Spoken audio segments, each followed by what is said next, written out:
Queremos cambiar radicalmente de tema, Roberto, porque ayer comenzó oficialmente el año escolar en nuestro país y fíjate que ya hay 2 colegios de la región metropolitana que están en cuarentena preventiva después de haber presentado casos de COVID en el primer día de clases presenciales. Además, a eso se suma la evaluación que ha hecho el Colegio de Profesores, que dice que no más de un 5% de los establecimientos tuvieron este retorno presencial de alumnos a clases, ¿no? Así es. Cualquier contagio o muerte, la responsabilidad recae en el gobierno, dijo el presidente del Colegio de Profesores, Carlos Díaz. Y precisamente tomamos contacto con Carola Garrido, que está con el presidente del Colegio de Profesores, para conocer más detalles de la postura que tiene el magisterio sobre este polémico regreso a clases. Carola, ¿cómo estás?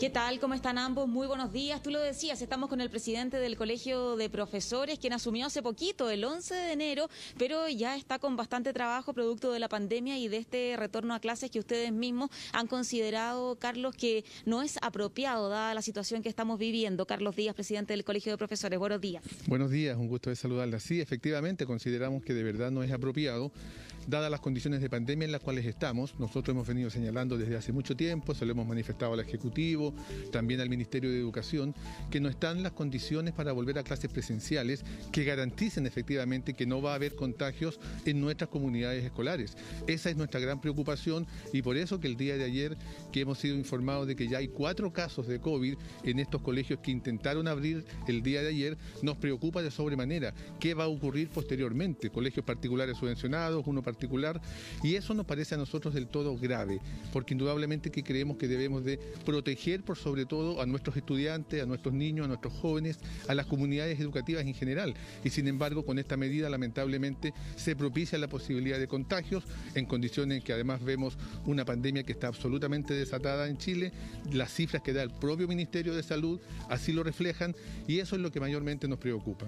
Usted ayer decía, lo repasaba también Karina al comienzo, que no más del 5% de los alumnos llegaron presencialmente ayer a los colegios y que sobre el 90% del sector municipal comenzó solo telemáticamente. Exactamente, eso es lo que habíamos conversado incluso ya con la Asociación Chilena de Municipalidades. Nosotros creemos que a nivel de lo que son los sostenedores públicos, municipales, ha primado la racionalidad y efectivamente se ha llegado a acuerdo con ellos en la gran mayoría de comunas del país, pero en el sector subvencionado lamentablemente esta situación no se ha dado. En muchas partes a regañadientes han intentado tratar de dar una lógica de normalidad que no existe y bueno, ahí están las consecuencias, pero en general, en términos de cuántos estudiantes llegaron ayer a las escuelas de Chile, no más del 5% llegó, lo cual demuestra que indudablemente, una vez más, el Ministerio intenta dar una lógica de normalidad y la verdad es que la cantidad de estudiantes que llegan son los menos. Conversábamos antes del despacho sobre lo que ha dicho el gobierno en este sentido y es que los padres pueden decidir, ¿cierto?,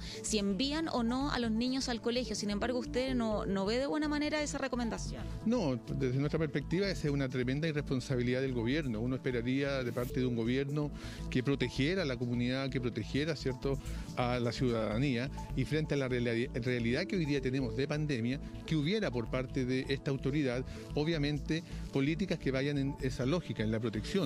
Esto de decirle al padre usted decide es un poco también lavarse las manos y decir mañana sabe que su hijo se enfermó, pero bueno, usted decidió y usted fue el que lo envió. Aquí reitero, lo que debiera de producirse indudablemente es una lógica distinta. Frente a esta pandemia no están las condiciones, lo hemos conversado, continuar con las clases telemáticas como se dieron durante todo el año 2020 y ver y buscar el mejor momento cuando efectivamente esté garantizado, no que no exista pandemia, porque tampoco estamos pensando en ello, pero por lo menos que los índices de contagio no estén sobrepasando los 4.000 casos como está ocurriendo hoy día. Esto es gravísimo y por tanto nos preocupa, reitero, de que el día de mañana tengamos niveles de contagio en nuestras escuelas, en nuestros jardines infantiles, en nuestros liceos y que el gobierno se lave las manos porque dice, bueno, pero si usted fue el que decidió, yo a usted no lo obligué.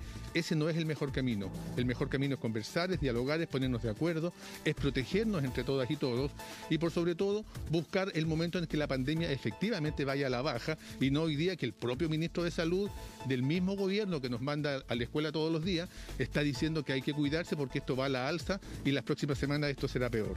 Carlos, ¿usted maneja alguna cifra actualizada sobre el porcentaje de vacunación de los profesores? Se lo pregunto porque también lo conversábamos hace algunos minutos, que no todos los colegios tienen las mismas condiciones para recibir a los alumnos, tal vez los menos sí puedan garantizar este distanciamiento y muchos de los profesores ya estén vacunados, pero no se dan todos los casos. Sí, efectivamente, respecto de lo que hemos dicho sobre los protocolos, una cosa es lo que el protocolo dice, una cosa es lo que está plasmado en la letra, pero otra muy distinta es lo que ocurre en nuestras escuelas, en nuestros jardines infantiles, en nuestros liceos, y eso indudablemente que es un tema también muy importante. Ahora, respecto de la vacuna, según los antecedentes que tenemos de los poco más de 500.000 trabajadores entre profesores y asistentes de la educación, sabemos que hay 300.000 que ya han sido vacunados, pero ojo que es solo la primera dosis. Recordemos que esta vacuna significa 2 dosis. Hay incluso todavía una cantidad importante, el 40% de funcionarios que ni siquiera ha recibido la primera, pero además de la primera hay que esperar después la segunda, y después hay que esperar de que efectivamente se produzca, ¿cierto?, el tiempo de inmunidad, que son una semana, 10 días más. Es decir, recién a inicios de abril vamos a estar verdaderamente el conjunto de trabajadores de la educación con las 2 dosis puestas. Entonces, ¿qué sentido tiene acelerar y apurar un proceso que, reitero, en nada va a ayudar y que probablemente traiga muchos problemas de contagio en nuestros establecimientos? Carlos Díaz, presidente del Colegio de Profesores de Chile, muchas gracias por estar con nosotros hoy. Muy buenos días. No, un gusto, y aprovecho de enviar un saludo a todas las profesoras y profesores de Chile. Estamos iniciando el año escolar telemáticamente, que es como corresponde, cuidándonos, y hacer un llamado también a los sostenedores privados, a los sostenedores de los particulares subvencionados.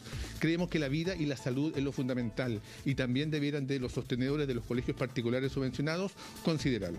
Perfecto, muchas gracias por estar con nosotros, muy buenos días. Y bueno, otra de las cosas que también señalaba ayer Carlos es que no se ha llegado a ningún acuerdo con el gobierno, que era lo que ellos habían planteado. Sí, habían estado en la misma idea de generar mesas de trabajo, pero dice eso tampoco se ha concretado.